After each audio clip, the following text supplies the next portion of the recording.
an entire city built beneath the ocean's surface. Yes, the first Bioshock was one of a kind, which poses quite the problem when you're trying to create Bioshock number 2. Are the developers at 2K Marin up to the challenge? Can this sequel be as scary and surprising as the original? Take a deep breath. We're diving back down to Rapture to find out.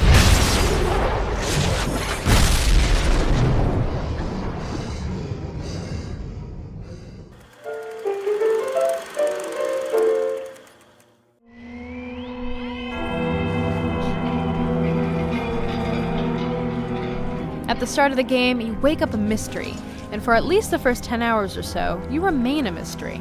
But here's what we do know. You're a big daddy in search of your little sister. Unfortunately, your little sister is the daughter of Rapture's new boss, Sophia Lamb. That symbol on your hand marks you a dead man. At some point, she formed a pseudo-religion called the Family and turned a big portion of the population against Andrew Ryan. Now she's labeled you as public enemy number 1. Plastering your image on security cameras and demanding your death at the hands of her followers. You do have allies, including Tenenbaum, the lady who invented Little Sisters to begin with, and a new guide named Sinclair, who apparently sold needle-filled toys to children and often talks about selling your blood on the surface for a pretty penny. Sounds like a trustworthy guy, right? Atmosphere was a major part of the first Bioshock, and in the sequel, your surroundings are still as eerie as your enemies.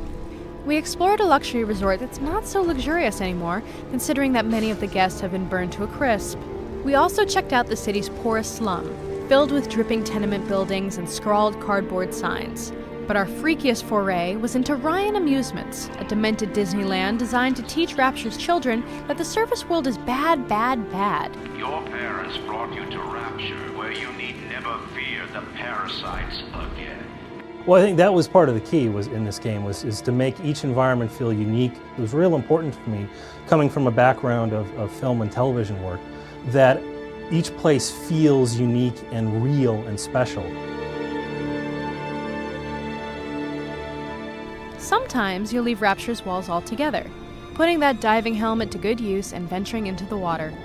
These segments are absolutely gorgeous, with brightly colored plant life swaying in the current, and sharks, fish, and even giant squid swimming above you. You can even collect Adam in its native form, a squishy, squirmy, slimy sea slug. We hear they're a delicacy in some places. Admit it, as soon as you saw him, you kind of wanted to be him. The strength, the size, the badass suit, and of course, the drill. The end of the first game let you make believe, but in Bioshock 2, playtime is over. Actually, you get to play one of the first prototype Big Daddies, and as the prototype line, they were actually sort of faster, more agile, and more powerful than the sort of slow, lumbering Big Daddies that you encountered in Bioshock 1. So there's a lot of power and a lot of speed, and you get to control the Big Daddy drill and the drill dash and sort of all the tools that players expect to have as a Big Daddy, and you'll be fighting much larger groups of enemies than you would in Bioshock 1. Every crushing, echoing footstep will remind you of just what you are. And the new, bigger set of weapons isn't so bad either. The new rivet gun is fast, accurate, and quickly transforms soft splicer flesh into corrugated metal. The machine gun is so ridiculously huge and heavy, we doubt the first Bioshock's protagonist could even lift it. And don't forget that drill. It slices, it dices, and, when used as a melee weapon, smashes open an enemy's head like a moldy old pumpkin.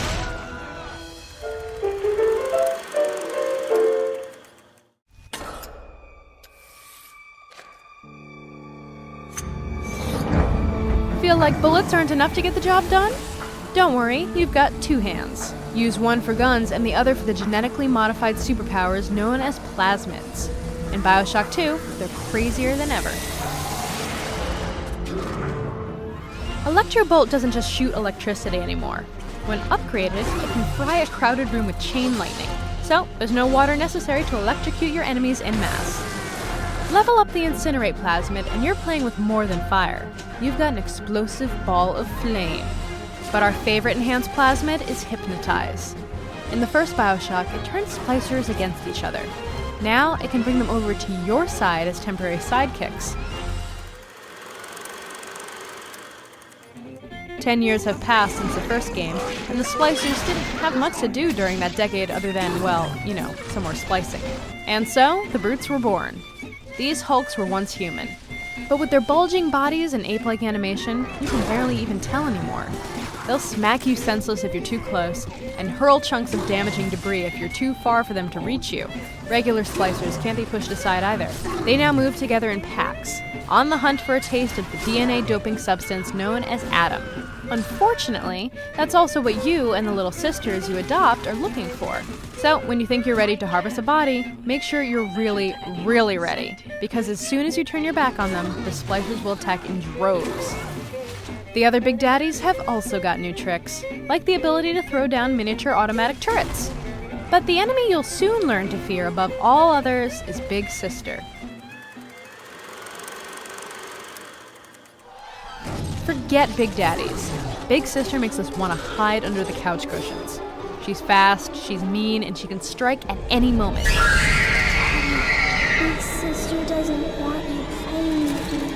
Big Sister sort of sit at the top of the food chain. You know, we realized once you became a Big Daddy as the player, we needed something out there that could really, really intimidate you and scare the crap out of players. And so, as you play through the game and start dealing with the little sisters, eventually you'll draw the notice of a Big Sister. And the Big Sister is this powerful, agile, quick enemy that can hunt you down anywhere in the world and will sort of go out as an enforcer for Lamb, our main villain, when anybody messes with the little sisters. She's agile enough to acrobatically dodge your best ammo, and superpowered enough to throw your best plasmids back at you with triple the force.